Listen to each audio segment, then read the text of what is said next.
हम करेंगे chapter 5 PTB का। ठीक है, इससे पहले हमने किया एक्सरसाइज 4.1, 4.2, 4.1 से शॉर्ट आएगा आपको, आगे 4.2, 3 और 4 से लॉन्ग ही आता है, लेकिन हम लॉन्ग कर नहीं रहे, पीटीबी के लिए बात कर रहा हूँ मैं। लॉन्ग कर नहीं रहे तो पीछे कोई शॉर्ट बचता नहीं था। रिव्यू सेम ऐसा ही है, ठीक है, हमने डेफिनेशंस पहले कर लिए हैं, तो चौथे का रिव्यू आप खुद कर लीजिएगा, नहीं तो बाद में हम उसको करेंगे। हम सीधा आए चैप्टर 5 पे। अब इस चैप्टर से काफ़ी शॉर्ट बन सकते हैं। अब चैप्टर जो है ये है सेट। ठीक है, अब सेट होता क्या है? सेट होती है collection of well defined and distinct objects. Collection होती है ये, दो चीजें होनी चाहिए इसमें कलेक्शन में, वेल डिफाइंड और डिस्टिंक्ट। डिस्टिंक्ट का मतलब होता है एक चीज एक से ज्यादा बार ना आए। वेल डिफाइंड का मतलब होता है अच्छे से डिफाइन किया हुआ। अच्छे से डिफाइन किया हुआ से मुराद हम किसी ऐसी चीज का सेट नहीं बना सकते। अगर वो कहते हैं जी अच्छे बच्चों का सेट बनाएं, अच्छा बच्चा अब हो सकता है ये मेरे लिए अच्छा हो, है ना, किसी और टीचर के लिए बुरा हो। सच्चे बच्चों का सेट बनाएं जी, तो सच्चे बच्चों का सेट हम किस तरह से बना लें? वो कड़ाओ डस्टर डस्टर डस्टर। सच्चा बच्चा कोई किसी के साथ सच बोलता है, कोई किसी के साथ सच बोलता है, तो ये वेल डिफाइंड नहीं है। सेट वेल डिफाइंड होना चाहिए और डिस्टिंक्ट होना चाहिए। डिस्टिंक्ट से मुराद एक से ज़्यादा बार कोई चीज़ रिपीट नहीं करनी चाहिए। और सेट को लिखते हैं ब्रेसिस में। सेट को लिखने के वैसे 3 तरीके हैं, ठीक है, लेकिन हम ज़्यादातर इसको जो है ब्रेसिस में ही लिखते हैं। ब्रेसिस में लिखते हैं और इसके एलिमेंट को कॉमास के साथ सेपरेट करते हैं। जैसे 5.1 के पहले क्वेश्चन में हमें एक्स दिया गया है 1, 4, 7 और 9। दूसरा y दिया गया है कितना? 2, 4, 5, 9। अब इनके ऊपर हम दो ऑपरेशंस करके देखेंगे। इसके अंदर सेट्स के अंदर 3 काम किए जा सकते हैं। माइनस किया जा सकता है, इनको यूनियन किया जा सकता है और इंटरसेक्शन किया जा सकता है। ये तीनों हम इसमें सीख लें। ये अब वो कहता है यूनियन करें। चले हम x यूनियन y निकालते हैं। तो इसी के अकॉर्डिंग आप सेट लिखें। पहले x आएगा 1, 4, 7, 9, देन यूनियन आ गया और 2, 4, 5, 9। यूनियन से मुराद यूनाइट कर देना, एक साथ कर देना। अब एक साथ कर देते हैं हम इनको, लेकिन अगर एक साथ हम करें तो 4 एक बार इधर भी आ रहा है, एक बार उधर भी आ रहा है, तो ये डिस्टिंक्ट नहीं रहेंगे। तो हम जो चीज़ रिपीट कर रही है उसको एक बार ही लिखेंगे और इनको ऑर्डर से एक जगह इकट्ठा कर देंगे। Union is strength. ठीक है, 1, 2, 4, 5, 7 और 9, ये हो गया यूनियन। ठीक है, अब वो अगर बोले कि आप y यूनियन x कर दे तो तरतीब ही इनकी चेंज होगी। आप y को पहले लिख लें और x को बाद में लिख लें। एक चीज़ हो गई। दूसरी चीज़ इंटरसेक्शन, x इंटरसेक्शन y। अब इंटरसेक्शन का क्या मतलब होता है? जब इंटरसेक्ट करना, दो लाइंस आपस में जहाँ जिस पॉइंट पे आके मिलती हैं उसको इंटरसेक्शन कहते हैं। पॉइंट ऑफ इंटरसेक्शन इसी को बोलते हैं ना, पॉइंट। तो मतलब इससे हमें ये तो साबित हो गया कि जहाँ पे ये दोनों मिलते हैं वो होता है इसका इंटरसेक्शन। तो हमने वही लिखना है। अब देखें 1, 4, 7, 9 इंटरसेक्शन 2, 4, 5, 9। अब इंटरसेक्शन ये इंटरसेक्ट कहाँ करते हैं भला? 4 पे सिर्फ और 9 पे। तो इसके इंटरसेक्शन में 4 और ये दो पॉइंट जो है इसके पॉइंट ऑफ इंटरसेक्शन है, या और भी आप इसका इंटरसेक्शन है ये। अब पहचान, यूनियन यू की तरह होता है और दूसरा डेफिनेटली इंटरसेक्शन है। तीसरी चीज़ इनको माइनस करना, difference of two set. Union हो गया, इंटरसेक्शन हो गया, अब difference of two sets. Difference of two sets में आप x माइनस वाई कर लें या y माइनस एक्स कर लें, जो वो बोलेगा वो कर लें। 1, 4, 7, 9 माइनस 2, 4, 5, 9। अगर आप इसको देखें तो इस सेट में से उसको माइनस कर रहे हैं, है ना, तो इस सेट में से जो उसके एलिमेंट हैं उनको माइनस कर देंगे। 4 कट गया और 9 कट गया, तो इसमें से उसको तो माइनस कर रहे हैं, तो उसका तो काम ही खत्म, चाहे उसमें 10,000 एलिमेंट्स बचें। वो जो 2, 5, 9 बच रहा है उसका हमारे साथ कोई कंसर्न नहीं है ना, उसको तो निकाल रहे हैं वैसे ही। तो जो इसमें से था वो भी निकाल दिया हमने, तो बाकी जो बचा 1 और 7, दैट इज आवर आंसर। जो पहले में बचता है, नहीं नहीं, उनको तो निकाल रहे हैं ऑलरेडी, ठीक है, वो माइनस करना है, निकालना है, ठीक है, जो चीज़ें उसकी इसमें हैं वो भी निकाल देनी है। जैसे तुझे घर से निकाल देते हैं, ठीक है, थोड़ी देर बाद उनको याद आता है तेरे कपड़े रह गए, तो छोड़ देने, चल वो तेरा भी चुक अपना सामान, है ना, ये वही वाला साफ है, तुझे निकाल दी है, और जो तेरा सामान है उनमें चुको, ठीक है, तू निकल गया था तो जो तेरा सामान है आ गई है, समझो ना ही जानी सी समझ आना, ठीक है, तो तुझे भी निकाला घर से और तेरा सामान भी ऊपर से फेंका उन्होंने, चल बेटा उठा इसको भी, ये हो गया। अब अगर हम y माइनस एक्स करें तो वो फर्क होगा ना, अगर हम y माइनस एक्स करें तो y पहले लिखा जाएगा, अब 5 9 और माइनस 1 4 7 और 9, ये तुझे तो निकाल दिया, जो तेरा सामान सी वो भी काट देता, ठीक है, अब तेरे पास जो है वो बाहर ही है, उन्होंने काट देता है, ये जो सामान था इसका वो भी निकाल दिया, चल भाई चुक अपना सामान सारा। 2 और 5, अब यहाँ से हमारे पास एक और कॉन्सेप्ट आ जाता है, कॉम्प्लीमेंट लेना, ठीक है, इसको रेज कर दूं मैं, अब इसको बोलते हैं डिफरेंस ऑफ टू सेट, उससे पहले यूनियन, फिर इंटरसेक्शन, फिर डिफरेंस ऑफ टू सेट, दोनों तरह से हमने निकाला, ठीक है, तरतीब लिखने का तरीका, ठीक है, और ये सब कुछ, ओए ओए मैं मिटा छेड़ने, लिखाओ यार एक्स वाई, एक्स क्या था 1 4 7 9 2 5 9। अब जब भी वो कॉम्प्लीमेंट कहता है तो वो यूनिवर्सल सेट हमेशा देगा। यूनिवर्सल सेट ये पकड़ना, यूनिवर्सल सेट एक ऐसा सेट होता है जिसमें इसकी भी वैल्यूज़ हों और उसकी भी वैल्यूज़ हों, लेकिन वो लगा के तरतीब ही देता है, देखो ना हद इसकी 1 से लेके 10 तक सारी वैल्यूज़ इसमें हैं, तो वो यूनिवर्सल सेट वो खुद देगा वैसे, लेकिन अभी हम खुद से लिख रहे हैं, हमारे पास है नहीं है, तो हम 1 2 3 4 5 6 7 8 9 और 10 लिख लेते हैं, इसके बीच में सारी वैल्यूज़ आ जाती हैं। यूनिवर्सल सेट एक ऐसा सेट होता है जिसमें वो तमाम वैल्यूज़ मौजूद होती हैं जो क्वेश्चन में दी गई हो, रिक्वायर्ड हो, दूसरे मैट्रिसेस में मौजूद हो, इसकी डेफिनेशन भी कुछ ऐसी इन्होंने लिखी हुई हैं, ठीक है। अब हमें चाहिए एक्स कॉम्प्लीमेंट, एक्स का कॉम्प्लीमेंट, एक्स का कॉम्प्लीमेंट जाहिर करने के लिए ऊपर वो डैश भी लगाता है, या ऊपर छोटा और सी भी लगा सकता है, डैश भी लगा सकता है, सी भी लगा सकता है। अब कॉम्प्लीमेंट का मतलब क्या होता है, जिस भी चीज़ का कॉम्प्लीमेंट निकालना है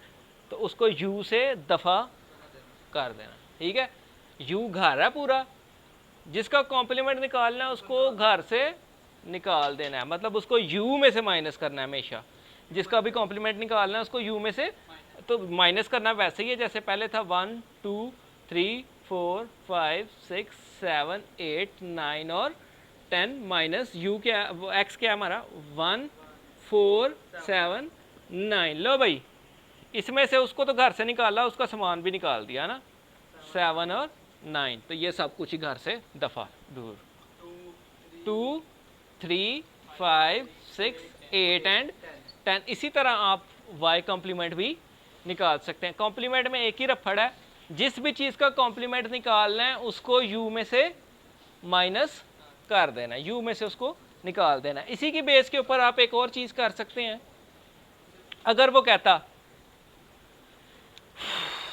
x यूनियन y का कॉम्प्लीमेंट, ठीक है, आप पहले x यूनियन y निकालते, जो आंसर आता उसका कॉम्प्लीमेंट निकालते, जो आंसर आता उसको u में से माइन, इसी तरह आप ये भी कर सकते थे s इंटरसेक्शन, हाँ वो खुद देगा अगर कॉम्प्लीमेंट, मतलब हमेशा जब भी वो कॉम्प्लीमेंट मांगेगा, यहाँ तो हमने खुद से लिखा है ना, क्योंकि हम कॉन्सेप्शनल कर रहे हैं, यहाँ पे हमने खुद लिखा है, अगर वो नहीं है, मतलब नहीं है, तो आप खड़े होकर कह सकते हैं भाई इसमें यूनिवर्सल सेट ही नहीं है, हम कॉम्प्लीमेंट नहीं ले सकते, हमेशा देता है वो, ठीक है, तो यहाँ हमने खुद रखा था। ये भी टॉपिक हो गया, ये भी टॉपिक हो गया। अब हम देखते हैं इसमें, यार एक और था, दिखाना ज़रा बुक, इस इतनी सी चीज़ में आपके सारे काम पूरे यानी एक्सरसाइज के ख़त्म हो जाते हैं, पीछे बचता कुछ नहीं। ओए होए होए होए होए, गर्मी होनी शदीद हो, अच्छा जी, हाँ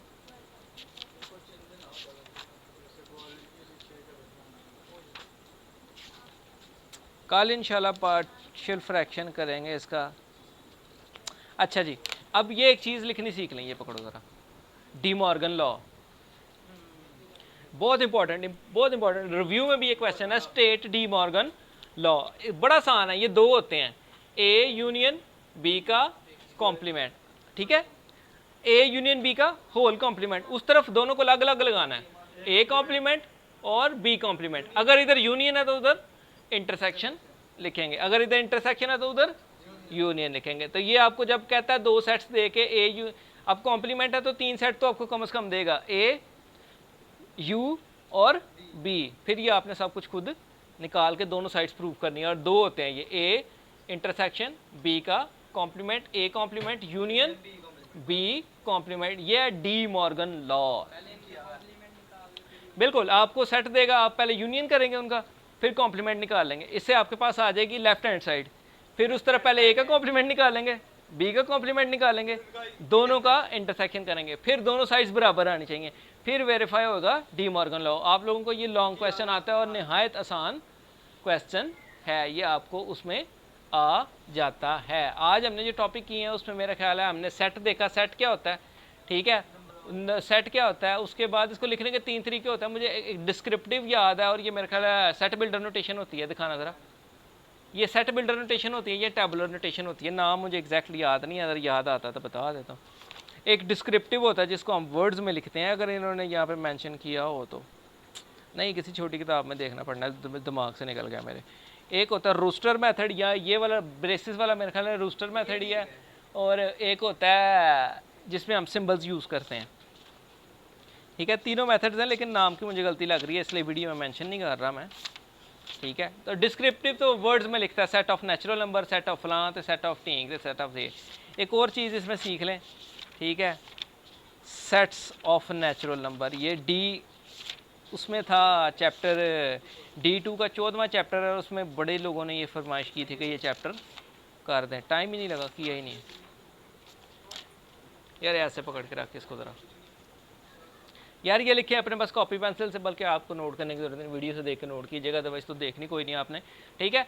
सम इंपॉर्टेंट सेट्स, अब N for natural number, natural number क्या होते हैं, कुदरती अदाद, काउंटिंग नंबर जो 1 से शुरू होते हैं, 1 2 3 4 सो ऑन, उसके बाद आ रहा है होल नंबर का सेट, नेचुरल नंबर में अगर 0 भी ऐड कर दो तो वो होल नंबर का सेट बनता है, ये याद रखिए, N for natural number, W for whole number, paper से सिर्फ वो एन क्या शर्त है, एन यूनियन डब्ल्यू फाइंड करें, तो ना ऊपर को सेट नहीं लिखता वो, ठीक है, फिर आपको खुद पता होना चाहिए कि एन जो है वो नेचुरल नंबर का सेट है और डब्ल्यू जो है वो होल नंबर का सेट है। उसके बाद जेड, जेड होता है इंटीजर्स का सेट, इंटीजर्स क्या होते हैं, whole number with their opposites, whole number with their opposites are known as integers, मतलब 0 1 है तो उसका पॉजिटिव भी होगा नेगेटिव भी, और 2 3 एंड सो ऑन। अब वो बाजुकात z के ऊपर पॉजिटिव लिख देता है और बाजुकात z के ऊपर नेगेटिव लिख देता है, पॉजिटिव लिखे तो सिर्फ पॉजिटिव वाले ले लें, नेगेटिव लिखे तो सिर्फ नेगेटिव वाले, ना लिखे तो फिर दो में ले लो, नहीं नहीं फिर इकट्ठे ही ले लो, पॉजिटिव अगर काटने हुए तो अगर उधर से इसमें से कुछ माइनस करना है ना, तो अगर फॉर एग्जांपल आप माइनस कर रहे हैं, इसमें से आप नेचुरल नंबर माइनस कर देते हैं 1 2 3 एंड सो ऑन, तो इसमें 0 बच जाएगा और पॉजिटिव वाले सारे कट जाएंगे, नेगेटिव बच जाएंगे, क्योंकि इसमें 2 है ना, ठीक हो गया, जेड इंटीजर्स पॉजिटिव भी और नेगेटिव। फिर आ गया प्राइम नंबर का सेट, प्राइम नंबर सबसे छोटा प्राइम नंबर 2 है, even prime number, only even prime number is 2, उसके बाद हर वो नंबर जो सिर्फ अपने टेबल में आता है वो प्राइम नंबर है, 2 3 5 7 11 एंड सो ऑन, ये सारे नंबर उसमें ही आते हैं। उसके बाद रैशनल नंबर, हर वो नंबर जो P/Q फॉर्म में लिखा जाता है वो रैशनल नंबर, ठीक है, और इरेशनल नंबर और रियल नंबर, रियल नंबर क्या होते हैं, रैशनल और इरेशनल का यूनियन करो वो आता है। उसके बाद उसने दे दिया है, देख लें आपके पास आ रहा है कि यूनियन, इंटरसेक्शन, डिफरेंस, ये तीनों आपको बगैर किताब को हाथ लगाए हमने एक्सप्लेन कर दिए हैं, कॉम्प्लीमेंट, ये चारों टॉपिक आपको एक्सप्लेन कर दिए हैं एक ही सवाल से। उसके बाद इवन के हमने ये ऑपरेशंस भी परफॉर्म करके देखे हैं। हम इससे आगे चले गए कि आपके पास आ गया कॉम्प्लीमेंट लेने चले गए। अब 2 प्रॉपर्टीज़ लिख लें, 2 भी बल्कि 3 प्रॉपर्टीज़ अपने पास नोट कर लें, ठीक है। तो ये आपका चैप्टर ऑलमोस्ट क्लोज हो गया। पहली property commutative property with respect to union, with respect to intersection. Commutative property हमेशा 2 चीज़ों के दरमियान होती है, ए यूनियन बी इक्वल होगा बी यूनियन ए के, ठीक है। मतलब इनकी कॉमोटेटिव प्रॉपर्टी सेज के किसी भी चीज़ का ऑर्डर बदलने से उसको फ़र्क नहीं पड़ता। इसी तरह ये with respect to W R T, with respect to union, आप यूनियन पूरा लिख लें, और विद रिस्पेक्ट टू इंटरसेक्शन, ठीक हो गया। एक चीज़ क्लियर। अब एसोसिएटिव प्रॉपर्टी, ये थी कॉम्यूटेटिव, COMM कॉम्यूटेटिव प्रॉपर्टीज, ना लिख के ना इंग्लिश तो स्पेलिंग भी नहीं याद आते आप। एसोसिएटिव प्रॉपर्टी लिख लेते हैं हम, एसोसिएटिव प्रॉपर्टी। कॉम्यूटेटिव प्रॉपर्टी हमेशा 2 के दरमियान होती है, साथ ना कर, ठीक है, नहीं तो तेरी शान में कुछ अल्फाज बोलूँगा मैं दौरान वीडियो, अच्छा नहीं लगेगा फिर, है ना। हैं फिंगर आ रही है इसकी कैमरे के आगे, अच्छा हाँ चलें जी। एसोसिएटिव प्रॉपर्टी हमेशा 3 चीज़ों के दरमियान होती है, A union B union C, A union B union C. इसमें सीखने वाली बात ये है, अगर इधर फर्स्ट 2 के गिर्द ब्रैकेट है तो उधर सेकंड 2 के गिर्द बराबर। ये 4 लिखी जा सकती हैं, ये 4 तरीके से लिखी जा, A union B union C, A union B union C. और अगर इधर फर्स्ट के गिर्द ब्रैकेट है तो उधर सेकंड के, ये हाँ जी, यानी जो इधर फर्स्ट 2 के गिर्द लगी है तो उधर सेकंड 2 के गिर्द, और इधर अगर सेकंड 2 के, अच्छा मैंने ऊपर लगा दी थी, ये इधर सेकंड 2 का है तो उधर फर्स्ट पे ब्रैकेट आ जाएगी। ये MCQ भी है आपका खैर से, ठीक है। ये दोनों प्रॉपर्टीज के ऊपर MCQs भी बने हुए हैं। एसोसिएटिव प्रॉपर्टी ये इंटरसेक्शन के लिहाज से भी 2 बनेगी, करना कुछ भी नहीं, यहाँ पे यूनियन की बजाय इंटरसेक्शन लगा देना। रोला ये है, इधर पहले की गिर्द ब्रैकेट है तो उधर दूसरे के गिर्द ब्रैकेट होगी। 2 प्रॉपर्टीज होगी, नज़र सही आ रही है, ये कैमरा हो गया ना डाल। अब आ गई तीसरी डिस्ट्रीब्यूटिव प्रॉपर्टी। डिस्ट्रीब्यूटिव प्रॉपर्टी भी देखनी पड़नी है, पता नहीं कैसे लिखी जाती है, फिर हिसाब ला लेने हैं। A union B intersection C, ये इसको देखें, ए यूनियन बी और ए यूनियन सी, ठीक है, और दरमियान में इनके इंटरसेक्शन लग जाएगा, इक्वल होगा ए यूनियन बी, पहला इससे ये इससे मल्टीप्लाई होगा, फिर ए यूनियन सी हो गया, ए यूनियन और दरमियान में इनके इंटरसेक्शन लग जाएगा। इसी तरह ये भी हो सकता था, A intersection B union C. अब आपको कहेंगे कि इसमें और उसमें फ़र्क क्या है, उसमें सारे यूनियन ही थे थ्रू आउट, है वो भी 3 थे लेकिन वो सारे यूनियन ही थे, इसमें एक यूनियन है तो एक इंटरसेक्शन है। अब देखें, A intersection B union A intersection C. अब प्रॉपर्टीज़ की बेस के ऊपर आपके पास को 4 5 2 या 3 MCQs तो लाजिम हैं इस बुक में, अगर हम देखें तो साथ चढ़ा देता जाए। अब देखें MCQs अगर आप अपने देख लें, ठीक है, आप लोग किताब निकाल लें अपनी। पहला MCQ है, set is a well defined collection of distinct object, definition है ये, सेट कहलाता है। अब Q जो होता है वो रैशनल नंबर का सेट होता है, हमने पीछे भी पढ़ा, Q रैशनल नंबर का set. Different number of method, अब कितने तरीके हैं एक सेट को लिखने के, मैंने बोला 3 तरीके, मुझे नाम नहीं याद आ रहे, वो एक अलग बात है। डिस्क्रिप्टिव होता है, सेट बिल्डर होता है और टैबुलर होता है, ठीक है। मुझे सेट बिल्डर और टैबुलर में कन्फ्यूजन हो रहा है क्योंकि एक जो है ब्रेसिस वाले को कहते हैं और एक जो x such that x symbol वाले को कहते हैं, वो किसको क्या कहते हैं मैं बोल दूं वो गलत हो जाए, ठीक है। A set with no element, जिसमें कोई सेट नहीं होता, कोई एलिमेंट नहीं होता, उसको एम्प्टी सेट बोलते हैं, वॉइड सेट बोलते हैं या नल सेट बोलते हैं। वॉइड का भी अगर मुझे गलती लग जाए तो। अब देखें 5वां MCQ है, घर जाके इसको MCQs को देख लें। 5वां MCQ है, X such that X belong to, देखिए मैं लिख देता हूं इधर, सारे चैप्टर करा लिया तो, X such that X belongs to whole number, मतलब एक्स का ताल्लुक होल नंबर से है, और होल नंबर कहां तक है, and x is less than equal 1 0 1। अब ये होल नंबर का सेट है, 0 से शुरू होगा और ये x ये कम होंगे या कम हो सकते हैं या बराबर हो सकते हैं 101 तक। ठीक है, ये तुम्हें पता लग गया। अब हमने उसने नीचे ऑप्शन दिए हैं, it's infinite set, subset, null set और फाइनाइट सेट। अब देखना हमने ये है कि ये क्या है। नल सेट तो ये नहीं है क्योंकि इसमें है एलिमेंट्स, पहली ऑप्शन गई। सबसेट तो किसी सेट से निकला होगा, ये कोई और सेट देगा तो कंपेयर कराएंगे ना, ये उसका सबसेट भी नहीं है ये। ठीक है, उसके बाद ऑप्शन आ गई हमारे पास इनफाइनाइट और फाइनाइट। इनफाइनाइट की हद नहीं होती, वो डॉट डॉट डॉट लगता है, चलता जाता है। फाइनाइट की हद होती है, ये 101 पे जाके ख़त्म हो जाएगा, तो ये फाइनाइट सेट है, जहाँ whatever you pronounce it. ठीक है, उसके बाद a set having only one element, एक ऐसा सेट जिसमें सिंगल एलिमेंट हो उसको सिंगलटन सेट बोलते हैं।